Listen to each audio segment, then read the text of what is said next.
sukadam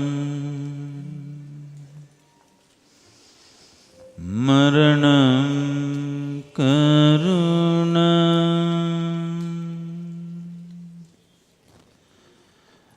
milanam maduram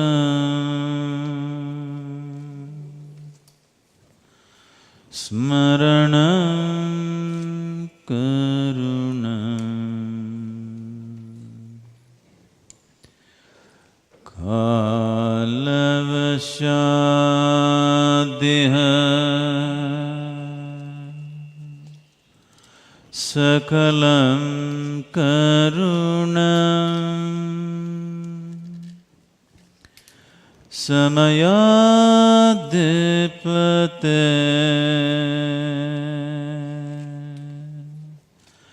akilam karunam. Good evening, everyone. Sadhguru, it's a great opportunity and honor for me to interact with you. In many ways, there can't be a greater contrast between two individuals. At least in appearance we are. You from a very urbane and very sophisticated background. I grew up in a village in Telugu medium. And you are in the spiritual realm. And I'm anything but spiritual, I'm in the completely temporal realm. I built all my life around the principles of rationality and logic. In some ways, this is a collision of the two frames of reference. And I greatly look forward to learning a great deal from you and getting a lot of insights as to how to manage this synthesis. In some ways, you are the thesis and the antithesis. So hopefully a synthesis will emerge today, Sadhguru. Sadhguru, with your permission, I would like to broadly explore 3 or 4 themes. The first is about what is right and what is wrong, and what is good and what is bad, and what is morality, what are taboos, and what is the role of values and the role of institutions. That's one broad subset of themes. The second is, as the blurb said, politics and corruption. You cannot escape those two things, unfortunately, in India today. Therefore, politics and corruption, without going into party politics, but the broader issue of politics. The third is our nation and our society. And the fourth is this collision of spiritual and the temporal worlds. Oh, you better be ready for a whole night then. If I may start off with the first line of inquiry. When you are a person of religion, you were given certain edicts, what is good, what is bad, the 10 commandments, the do's and the don'ts. But in ordinary life, for most people, particularly in the public domain, to distinguish between good and bad seems to be increasingly difficult. I've always held that there are 2 realms, the individual gain, and the second is the public good. If one is clashing with the other, if my personal gain is clashing with the public good, then that is something bad. If both are in harmony, then that is something good. That seems to me to be a workable definition of what is good and bad for ordinary interaction between the citizen or individual and the community and the society. What are your thoughts on that? See, once you start a debate as to what is good and what is bad, actually in reality, this debate can go on forever without coming to a conclusion. Obviously, you have debated this within yourself and around yourself for many years, and still there's no conclusion. And believe me, people have been debating this for thousands of years, and still there is no conclusion. Why this is so is, generally, this starts from within the family, that is, people who have the authority within the family. If you really carefully look at it, essentially it boils down to this: what I do is good, what you do is bad. That extends to the society, to politics, to various things.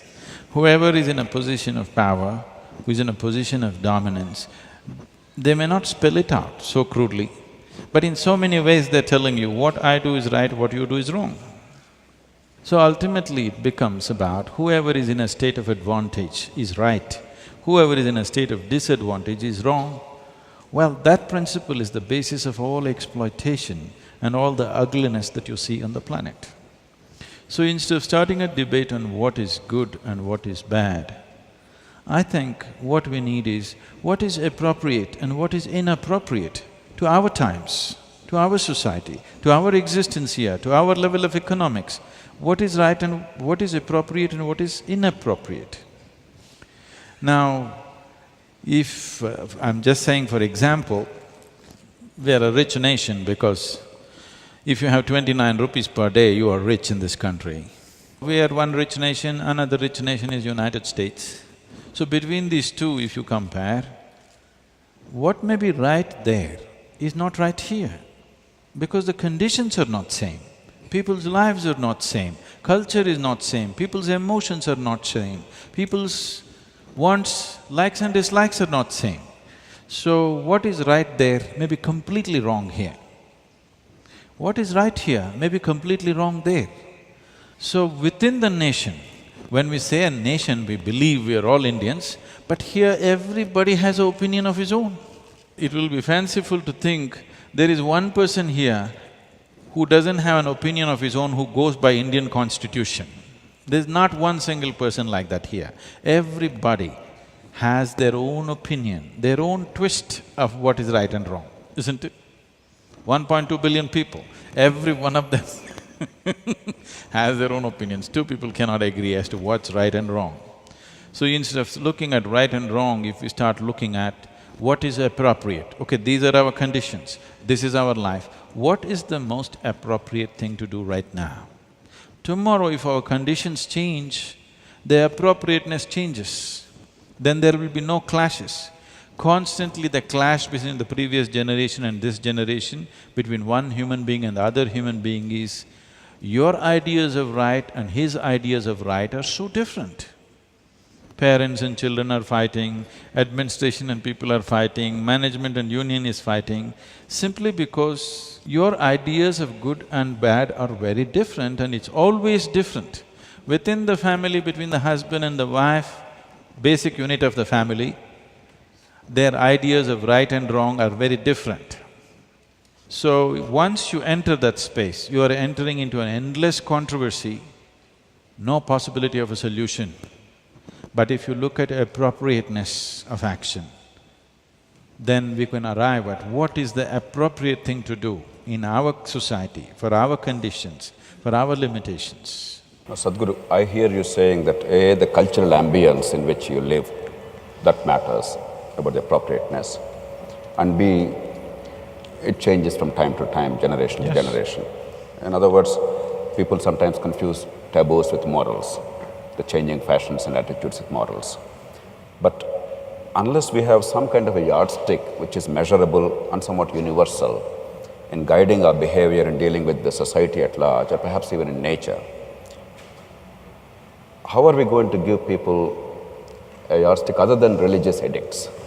That is the challenge for many agnostics, because we can't go by the 10 commandments merely because God gave us those. We can't go by the Gita because Lord Vishnu told us so.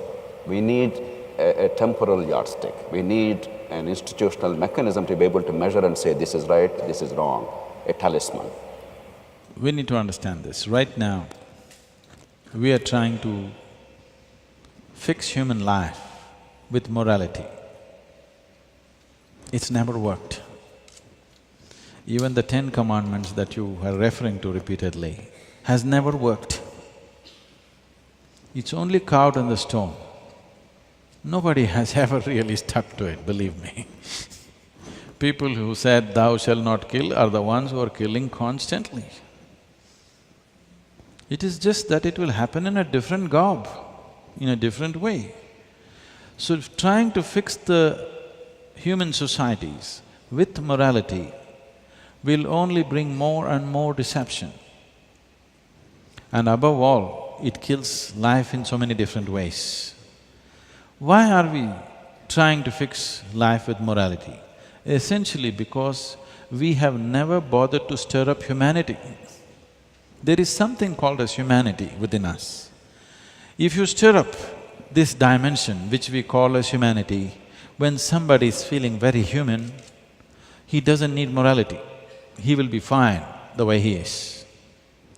But instead of being a human being, he becomes a Christian or a Hindu or a Muslim or an Indian or a Pakistani or this or that or so many things, caste, creed and many things. So instead of a human identity, he takes on a different identity. Now you can do most horrible things with great pride. Yes, you can kill thousands, not one, you can kill thousands and feel really good about it. I did it. Because I did it for the nation, I did it for my religion, I did it for my caste, creed, whatever else. So your identity is shifting from your fundamental identity to make-believe identities. It may serve limited purpose. We are a nation because we have to politically manage ourselves. It is not some divine dictum that this is a nation like this. We are the people who drew the lines, isn't it? Now we believe that's how it is. For certain functional realities, we draw lines, but that is not the reality. So a human being should essentially be identified as a human being, not by his religion, not by his race, not by his caste, creed, nationality, no. If he sits here as a human being, you will see he does not need morality, he will be fine. And that's what is needed in the society, to stir up humanity, not morality. I think that's a terrific message, Sadhguru. Essentially what you're advocating is that go beyond the individual, go beyond the sect and the creed and embrace humanity itself, and you will not go wrong in your actions. I'm not saying embrace humanity, I'm saying you are human, isn't it? I don't have to teach you to be human, you are human. The problem is somebody else has taught you that you are something else.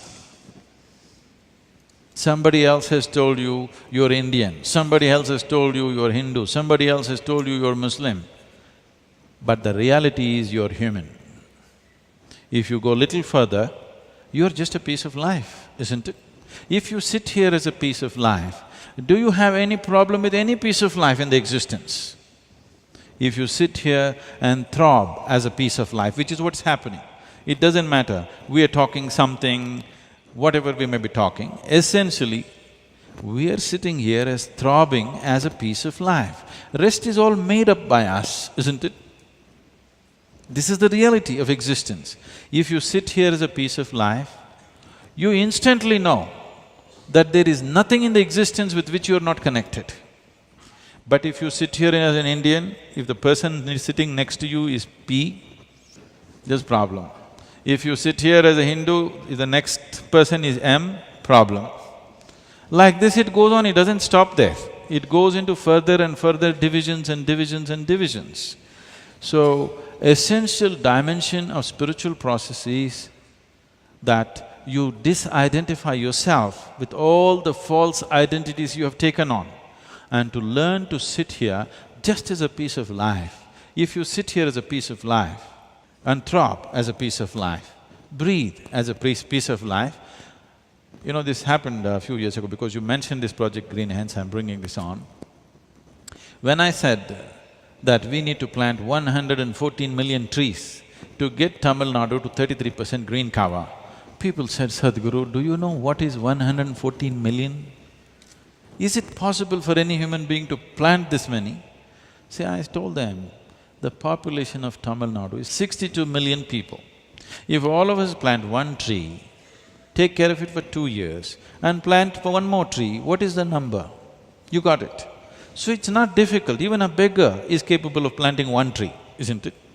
Now the problem is that they must feel for it. How do you do it? I told them, you don't worry. I went out village to village, called farmers' associations together. I told them one simple thing, just sit here. Where do you want to sit? In the sun or under the tree? Choose. You know what's the choice. Everybody sits under the tree. Now I said, see, are you breathing? Yes. I want you to understand what you exhale, the tree is inhaling. What the tree is exhaling, you are inhaling. Just sit here and feel it, it's happening. one half of your lungs is hanging out there. Your breathing equipment is not completely here, only one half is here, one half is hanging out there. Just see the tree and breathe. It just caught like a fire. We've not planted 114 million trees, but 17 million trees. And Tamil Nadu's green cover has officially gone up by 7.2%. And we didn't give up our lives to do this. This is just one of the small things we do. This is just one aspect of our activity. We didn't give up our life to do this. Just that, if everybody gets involved, it's such a small job, isn't it? Why are they not getting involved? Because they're identified with something. If they sat here as a piece of life, nobody had to tell them. They would have anyway done it by themselves. So, it is because of these wrong identifications that we are doing all these crazy things, and you're trying to fix it with morality. It's not going to work. It's not worked for these thousands of years, isn't it? So the best thing is, first step is to stir up your humanity. If that is done, the next thing is to see that you're just a piece of life. Even being human is your idea. Well, the theory of evolution is telling you, just some time ago you were a monkey. I'm sorry, not me, Charles Darwin. Just some time ago you were a monkey, and the difference between you and a chimpanzee, your DNA is only 1.23% different from that of a chimpanzee. Not a big difference, isn't it? After all, they're your relatives still. Many of your relatives look like that, isn't it? When you don't like them. So, experiencing life as life is more important than we making up something which is not true. This is what has happened to human society. This is what has happened to human psyche, that they are not sitting here as life. They're sitting here as so many things which they are not. They realize this only when they die. Sadhguru, as a parochial aside, I wish Isha Foundation is in Andhra Pradesh, so that we would have got the benefit of the tree plantation. I'm in Andhra Pradesh right now. I hope these seeds will truly spread.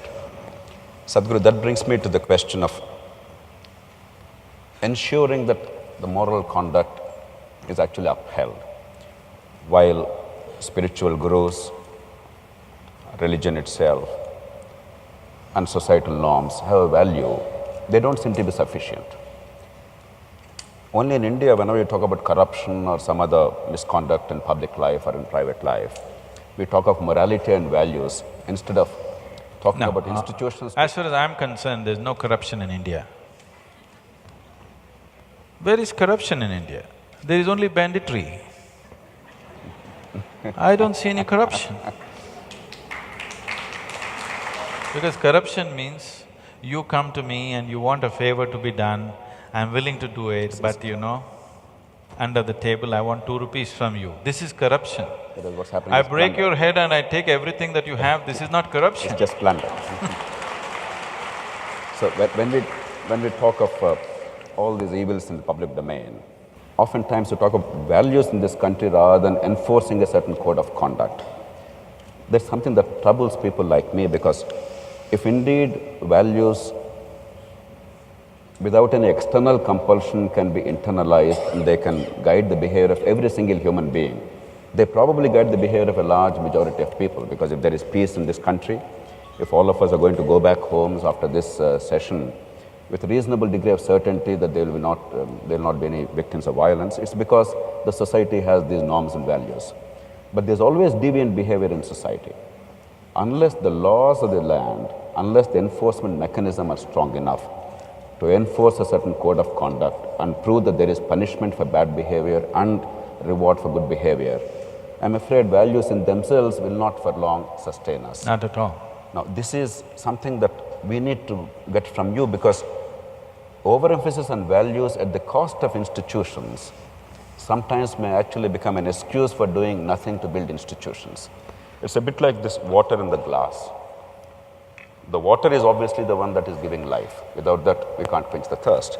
But without the glass, without the container, the water is not usable. While water is what gives life, the container, the institutions are what make the life, the value usable. So my appeal to you is, Give us your views, and if you broadly think that this is the right approach, what institutional mechanisms we need to build, in your estimate, to build higher levels of public integrity, higher levels of civic conduct?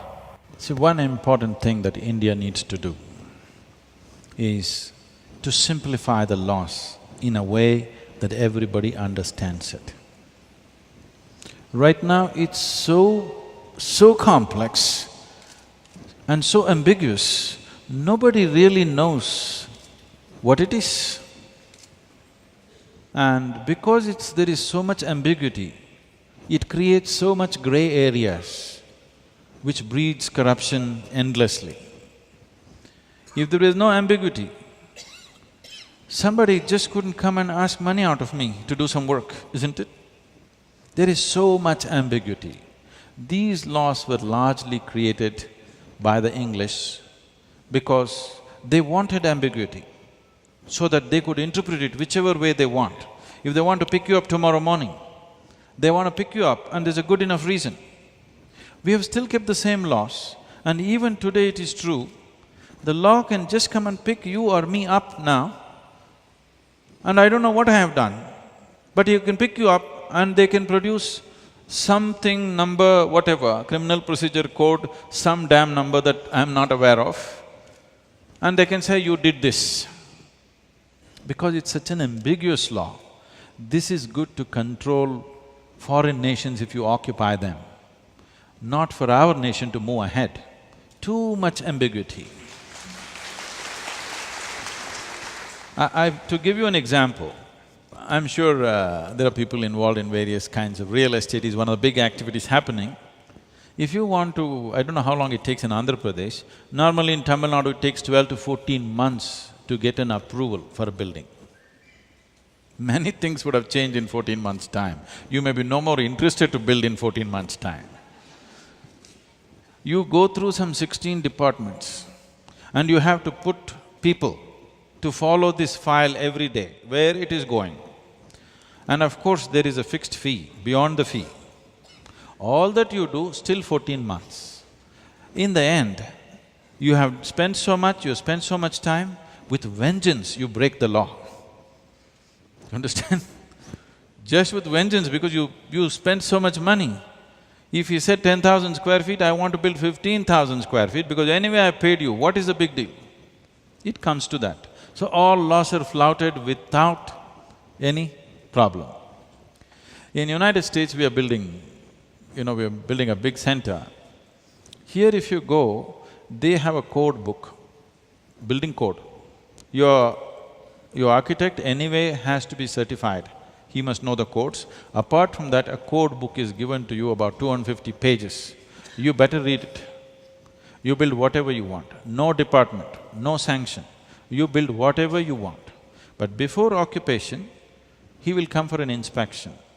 If it's by the code, it's fine. If it's not by the code, your building goes down and you go in. Simple. So now the amount of government machinery that is needed just to sanction a building is cut down to just a few people rather than these various departments. If I'm a citizen of this country, why do you think I'm naturally a criminal? Why are you sanctioning what I should do, what I should not do? Just tell me this is the way to build in this country, I will build that way. If I don't, bring it down. I'm just saying as one example. You can see million examples like this in the country where laws are unnecessarily complicated and ambiguous, which is essentially breeding ground for corruption. Sadhguru, the saying in Andhra Pradesh is, in Tamil Nadu you give a bribe and your work gets done.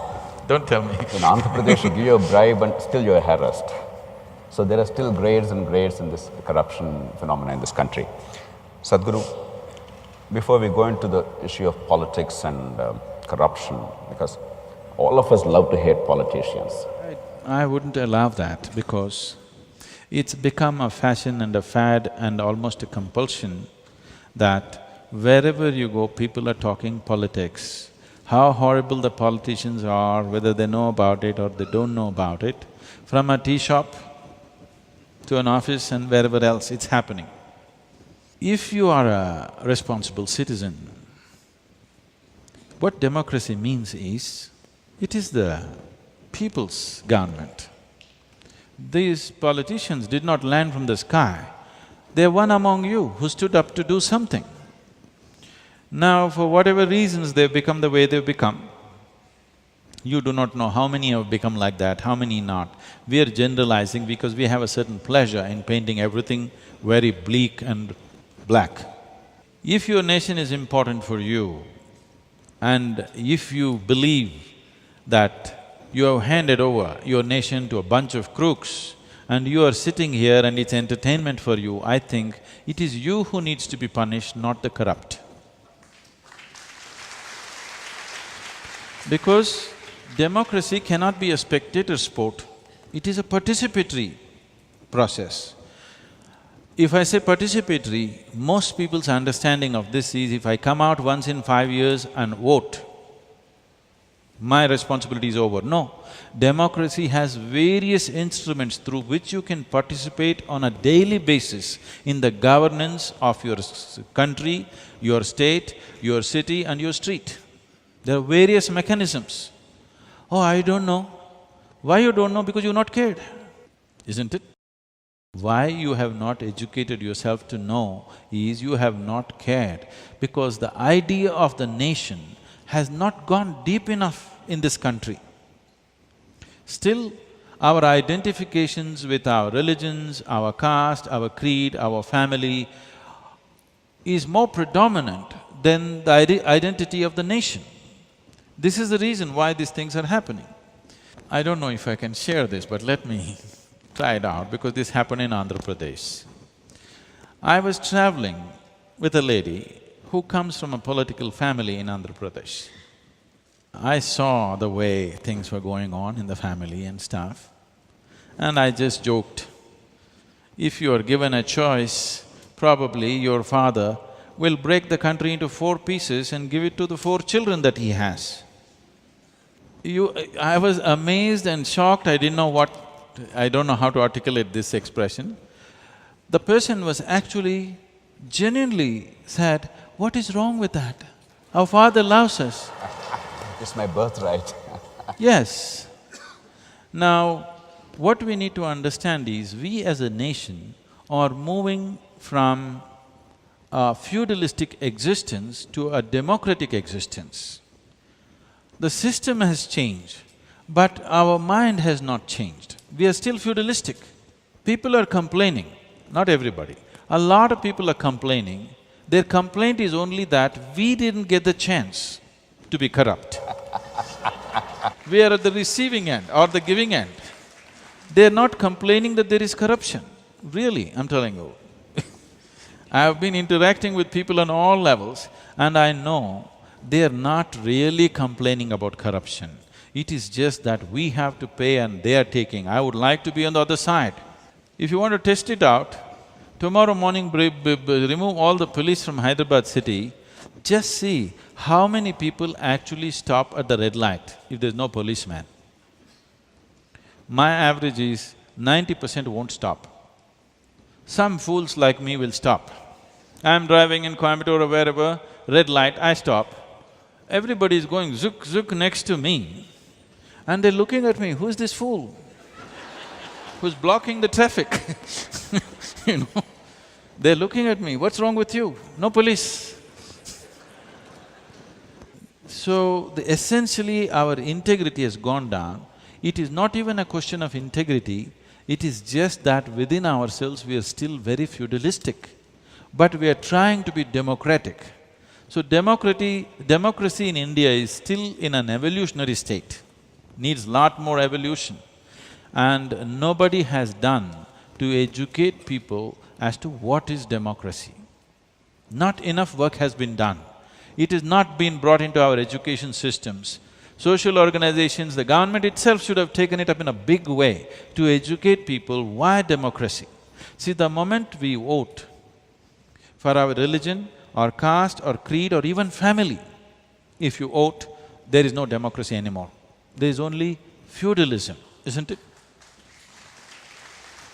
Democracy will be a functional democracy Only when you go and vote and you don't know who your wife voted for, who your husband voted for, and you don't want to know, only if you have this kind of integrity, democracy will work. You tell your whole family, all of you vote for this person, this is not democracy, it's finished. I'm saying that has not been understood at all. We had a set of by-elections in Andhra Pradesh recently, in 18 assembly constituencies and 1 Lok Sabha constituency. It is widely believed that something like 400 to 500 crore rupees was spent at the very least. It's not spent, it's invested.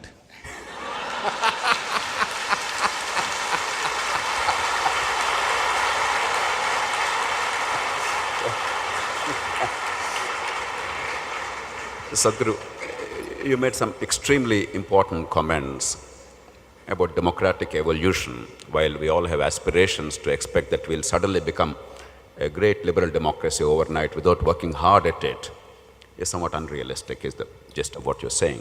And I'm grateful for those comments because that appreciation is very critical, particularly for those of us sitting here, the middle classes who are so impatient about what's happening in the country.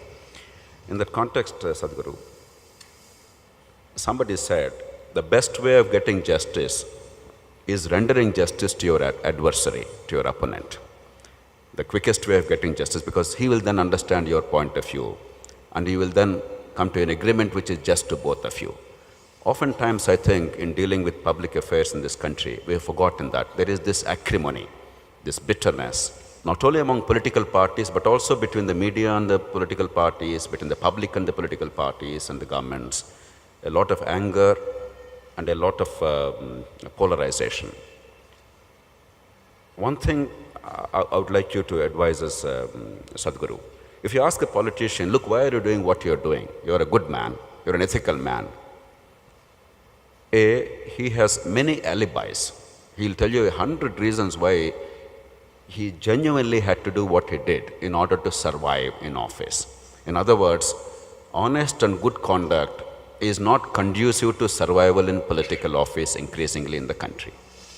And B, in any country, even in the United States or Britain or Germany or Japan, there's always a clash between what the voters want in the short term and what the nation needs in the long term.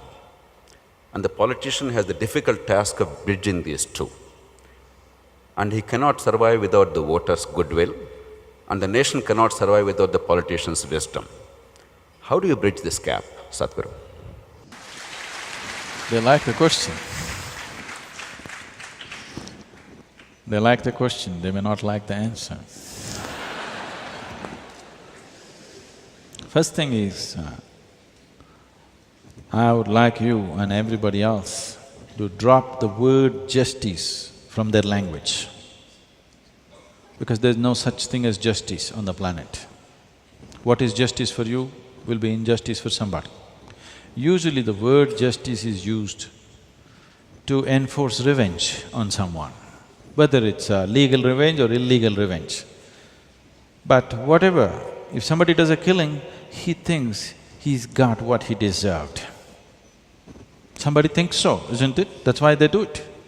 So let's not go by justice. Let us simplify the laws and enforce the law. Right now, nobody has any right to think about justice. We must become a law-abiding society first. After that, the luxury of justice will come. Sometimes when the law itself is cruel, we can break the law and deliver justice.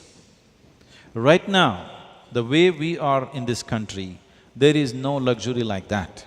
Here, law must be enforced first. Simply enforce the law. It may be unjust, but enforce it. Because without a semblance of order, there will be no luxury of justice in any society. Right now, we have no order. Where is the question of justice? Revenge will be labeled as justice. Now, how to bring this about in a society? As I said, one most important thing is to simplify the laws. And if you want to live in this country, everybody must understand the basic laws, what the laws are. Most of the people existing in this country do not know what the basic laws are. Every time you ask, they will throw their hands up. They think somebody should tell them. No, we must make it a law that if you want to live in this country, at least this many basic laws you must know. If you want to drive on the street, you must know what are the laws of the street, isn't it? Similarly, if you want to live in this country, you must know this, this and this. Not that you heard from your neighbor, not like that. Proper education, everybody knows that these are the laws. If you break it, this is the punishment. Everybody should know, isn't it? And then enforce it. It's not as simple, enforcing. Making the law itself is complex, enforcement is a super complex thing, because here comes justice in justice. So for a certain period of time, we must be willing to surrender justice and just stick to law. People who are enforcing law sometimes will enforce it in unjust ways. You must endure that. If you don't endure that, you will have a disorderly society, a lawless society. Then revenge will be the way, but we will call it justice. We will go about labeling it as justice, taking revenge on each other. Many things are happening. People are shooting each other and they think they're rendering justice because the law is not sensible. So, in making this happen, in creating an orderly society, not a just society, I want you to understand this because this is a serious sacrifice that we must be willing to make if we want to move ahead. This is a very serious sacrifice that I don't ask for justice, enforce the law on me. Whatever the law, I'll go by it. It may not be just, but I'll go by the law right now. If the law is very unjust, we can look at restructuring the law, but beyond the law, no justice. Nobody has the discretion to deliver justice. This has to be established. This one thing we have not done yet. See, the problem with us is, if you travel 100 kilometers in India, people look different, they dress differently, they speak differently, different languages, our food is different, everything is different. But still, for over 10,000 years, the whole world has referred to us as one nation. Though we were over 200 political entities at some time, still, we've been doing trade with Syria, Jerusalem, Damascus, Jerusalem, Greece, all these places for over 8,000, 10,000 years. Even at those times, they referred to this country as Hindustan, though there were 200 entities. It was referred to as one nation, as Bharatvarsh or Hindustan or whatever the name. Because somewhere people saw this as one nation, though it was ruled by many kings. Because there was one ethos, which is something that the politicians and administrators and the people have never paid attention to. The only thing which keeps us as one nation is a certain fundamental spiritual ethos, which is not on the surface, but which is always there. In the sense, people recognize this as one nation from outside because they all believed in something. This nation has never been a nation of believers. We have been a nation of seekers because spiritual process has been the main thing. Here people are not believing in God, they're seeking mukti or liberation or freedom. There is a difference between a seeker and a believer. A believer means he's made a conclusion. A seeker means he's wide open. He's realized that he does not know, that's why he's seeking. This one quality set us apart from the rest of the world, so outside world recognized as one nation, though there were so many political entities. We need to understand even today, it is only this spiritual thread which is keeping this as one nation.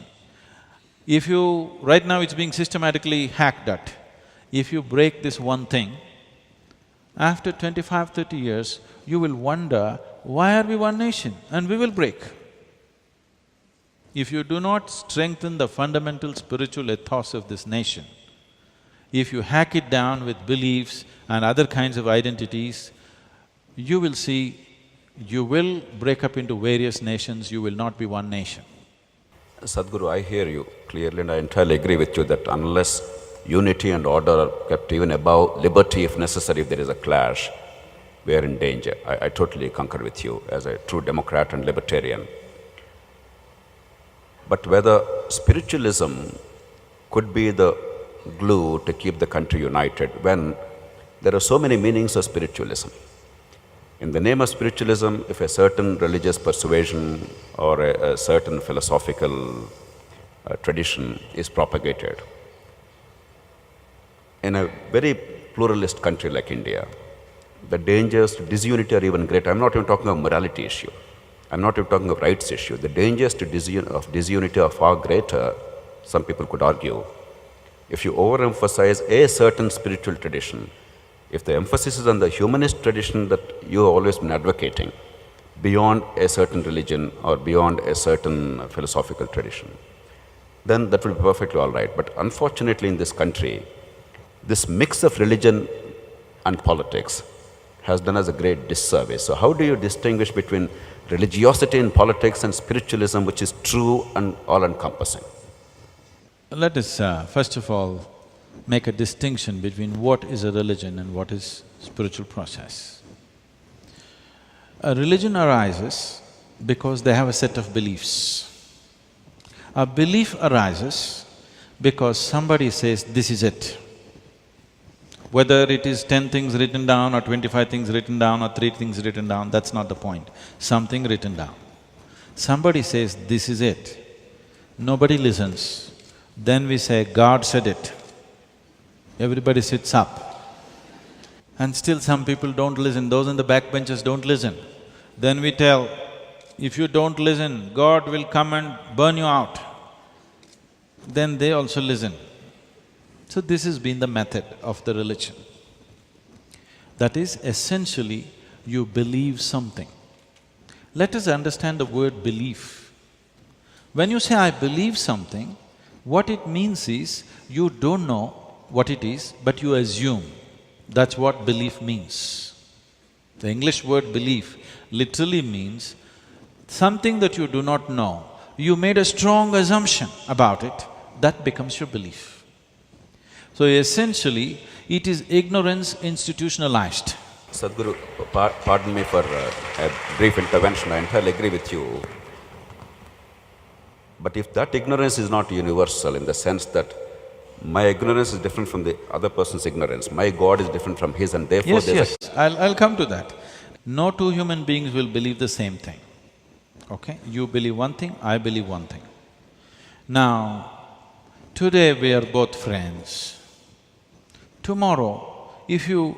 I think this is it because my God said it. If you negate it, initially I'll tell you, please don't do it. If you don't listen, tell me, whom should I protect, you or my God? I will naturally take the side of my God, and we wish to, put you in a different posting up in the heaven. So the moment you believe something that you do not know, you have started a conflict. The conflict might not have erupted, but it'll erupt someday. So that is the reason why I'm saying one should understand the distinction between believing, knowing and seeking. Knowing obviously has not happened, so the only option that you have is to seek. So when you say, I am a religious person, you refer to yourself as a believer. That means you have assumed something and concretized the assumption, and you want to concretize that assumption in 10,000 people around you. When you say, I am on the path of spirituality, you will say, I am a seeker. When can you seek? Only when you have realized you do not know, you can seek. No seeking can be genuine. If you assume something and then seek, you do not know, that's why you seek.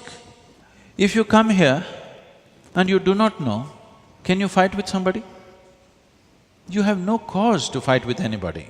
You have nothing to protect because you do not know. So, spiritual process will remove conflict entirely, not in the society. Essentially, it removes it within you.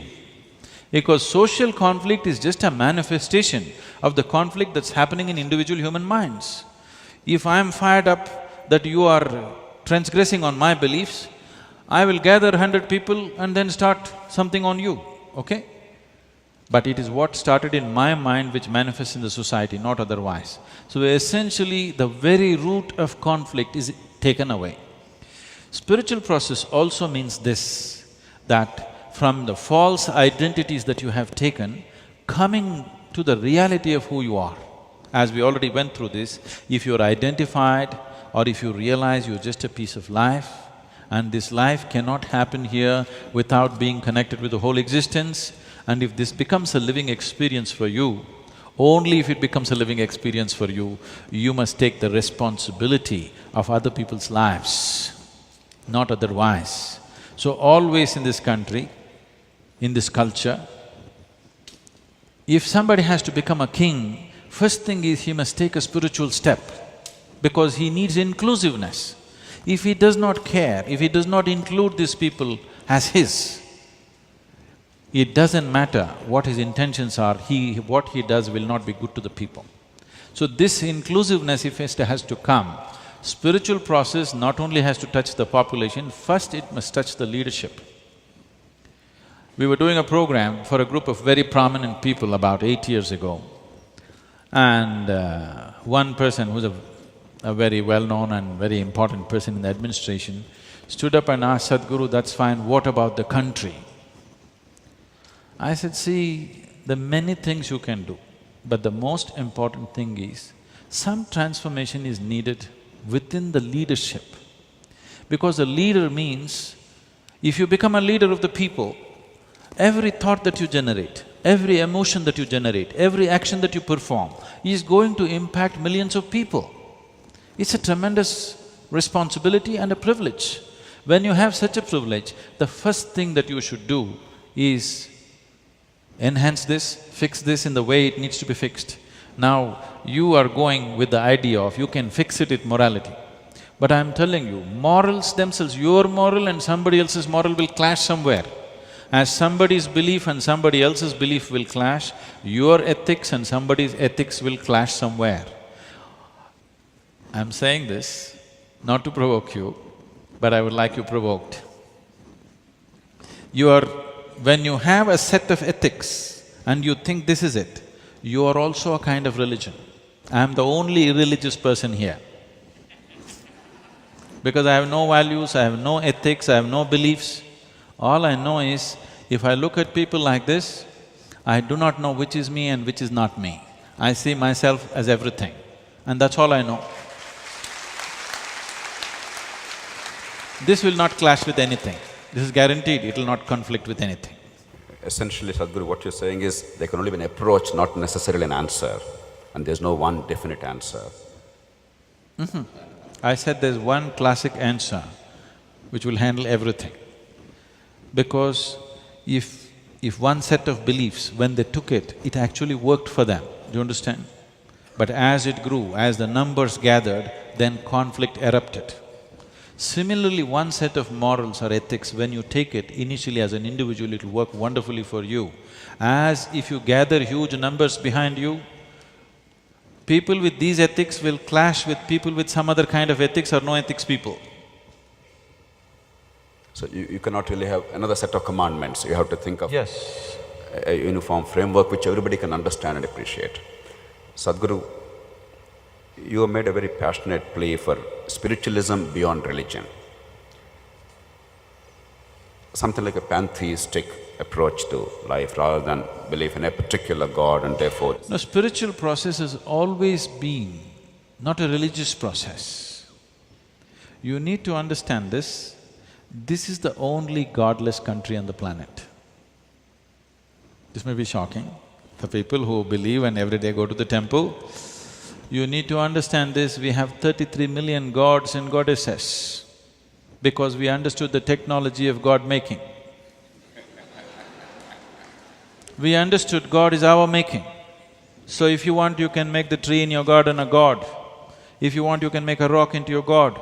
If you want, you can make your mother into your god. If you want, you can make your cow into your god. Anything you want, you can make it into your god. So we understood, all we need is, if we look at life closely enough, there is no piece of creation without the hand of the Creator in it. When I say this, suppose we take an atom. We know how proton, neutron, everything is doing, but we do not know what makes it happen like this. There is some force making all this happen. Now if you as much as eat a banana, this banana becomes a human being over a period of time within yourself. There is an intelligence which is making this happen. This intelligence, which we call as the source of creation, this source of creation is in every piece of creation. If you recognize it, well, an atom could be your god, an ant could be your god, an elephant could be your god, anything. Because we understood this, we went on creating. Now, people say India has too many gods. I feel they don't have enough gods. We had 33 million gods and goddesses when our population was so. Now you can make it 1 billion. Yes, since then, because of external invasions and things, they made you feel ashamed of your gods, you stopped being creative. If you had 1.2 billion gods and goddesses, if every one of you actually you have this option, there is something called as Ishta Devata. If you don't like any of the gods that you have, you can create your own. I have my god, you have your god. Will we ever fight? No. Only if my god has a following of 100 people, now we are going to fight. My god is only my god, we are not going to fight. So this is a simple understanding we came to long time ago. Because all you want is, you want an entity to relate with without any inhibitions. This is a human need, you can't take it away. People want an entity with which they can relate without any inhibition. Whoever may be around you, your family, your friends, still there are inhibitions. You can say something, you can't say something. You want somebody with whom you can be just yourself. This is a fantastic therapy for you and it works wonderfully well. There is no person on the planet whose life is as sweet as the life of a devotee, not a believer, I'm saying a devotee. Because in devotion, he finds he's so sweet, his life is beautiful for himself and he will never do anything beyond that. His sweetness will anyway spread. So the important thing that we need to understand here is, we are always thinking, the way we are creating things in our mind is more important than the Creator's creation, which is a completely wrong thing, because this intelligence itself comes from Creator's creation. Now, who is the Creator? You think like this only because you are a person, this is your personality. Because you are human, you think one big human being is sitting up there and doing things for you. That is a childish version. But if you created your own God, you know very well you created and still it works, wonderfully works for you. Now the important thing is to make a distinction, a clear distinction between belief systems, which are labeled as religions of the world, and seeking, wanting to know. Modern science has grown the way it's grown only because people were seekers, isn't it? If you turn outward and seek, you get labeled as a scientist. If you understand, if you want to know life, the best thing is to probe the life that you are, you will become a spiritual person. But both are seeking. So, we call this spiritual sciences because you are seeking systematically. You are not assuming anything. This is needed. Because we fight because we've assumed, isn't it? It's our assumptions which are quarreling. The fight is never between good and bad, though people would like to project like that. The fight is always between one man's belief versus another man's belief, religious or otherwise. Sadhguru, to go back to the practical realm of politics and governance, you have a real challenge in the country today. There's no point skirting over that. You go to any party leader, any legislator in the country, an MLA or MP, or any chief minister or opposition leader, privately they all have the same lament. They say, look, I want to do something good, but without spending crores of rupees to buy the vote, I'm not able to get elected. Without putting up crooks and criminals as candidates in many places, my party does not have a chance of getting those seats. But once I get those people in this manner, I am helpless because then I am caught in a vicious cycle. I am caught in a vicious cycle, I cannot get out of it. Now what do? I know this is a self-created problem. After all, the political process that ought to be the solution has become the problem over a period of time. partly because we centralized power, partly because we gave an illusion to people that a monarch is elected, a king is elected, not a representative to get things done through due process of law, partly because we have not really ensured even simple delivery of services, a birth certificate, a ration card, without some bakshis or sifarish, nothing happens. So we have a complex mess. You don't have money, you're not born, just understand. You're not born, absolutely. One famous cricket star, when he was actually a test cricketer, he told me of a story in Bengaluru. There was a death in the family. He went to the municipal office for a death certificate. And he wanted immediately. They said, no, you can collect it tomorrow by paying 50 rupees. Then he asked the lady at the counter, look, I have to go on a West Indies tour tonight, the test team. He was a very famous test cricketer. I will give you 100 rupees now. Can you give the certificate now? She said, yes. So one thing nice about corruption is it's totally socialist. Cricket star or influential person or a poor person, it applies universally. There is a huge problem. If you play 250 rupees, you can get it even if the person is not dead. Absolutely. Absolutely. Add a few more zeros, you can actually kill the person.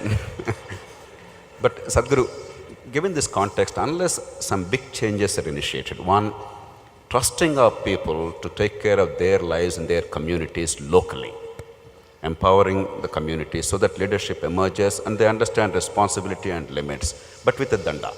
Some things go wrong, you punish them very firmly, but people start taking responsibility. Now, you must define the word community. It could There's be a challenge on that. a village, a ward, whatever. That is not community. My religion is my community, my caste is my community, my family, my mama and his sons are my community. My village is not my community, my ward, what ward are you talking about? I don't know. My community is my blood. So, the definition of community has to change, which is not easy work. Because we have not done that work, these things work best if it is done when the euphoria of nationhood happens. You're absolutely right, Sadhguru. This is an extremely complex task, we messed up quite a bit. But now we have a challenge in our hands. We cannot give up in despair, obviously, and we cannot wait ad infinitum for a change, because India does not have the luxury of another century or 2 centuries to transform the democracy. We have to make it happen as fast as is humanly possible. Yes. We have been developing for too long. Exactly, we've been developing too long. So given that, unless you create a situation in which the kind of people who sit here, who ought to be willing to take responsibility politically in any sane society, they're not willing to because they know it is a losing proposition. It is a thankless proposition, it's a losing proposition.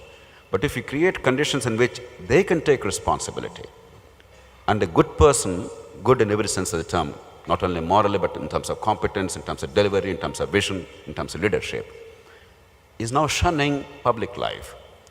If you create an electoral model where you actually make it easy for such people to get elected, then things could change. I will give one illustration, Sadhguru. We all talk about criminals in politics.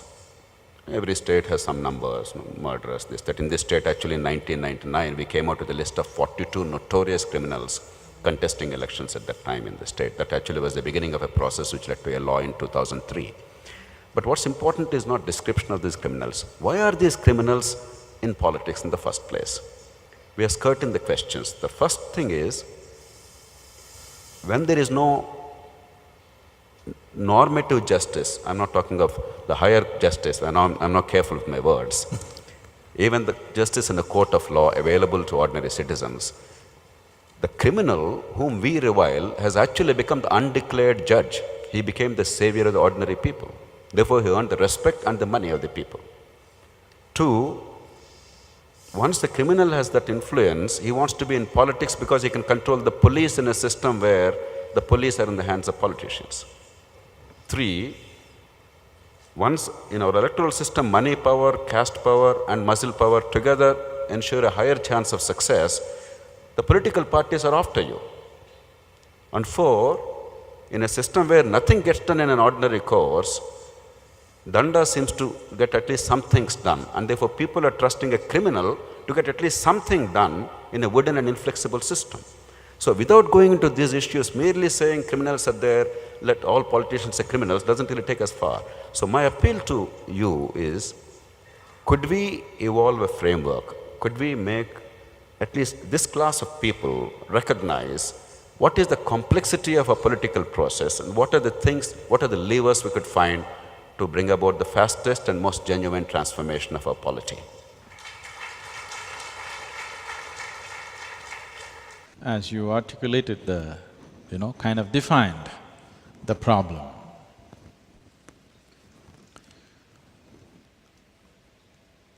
I would like to stretch it a little bit before I answer this question. That is, criminals are not entering politics because they want to control the police or this or that. Essentially, whether a policeman or a criminal means both of them carry the danda. That's why the danda goes on, both theirs. Now one serves what all of us have agreed as law. Another serves his own understanding of how the society should be. And whenever those who carry the danda to enforce the law do not wield it effectively enough, in reasonable amounts of time, then naturally people will look to somebody else who has the danda, who will wield it quickly. You get justice quickly. See, this whole thing about criminal is a big word. But today in India, it's become very ambiguous, who is criminal, who is not. As it is, so many people who are respected businessmen are in prison. Tihar jail is full of… They're planning to build a, Marriott hotel in Tihar because so many business people, top-level people are there. It's time they did some modifications. And so many more are going to go. If the judges go with the activism with which they are going, many more will go.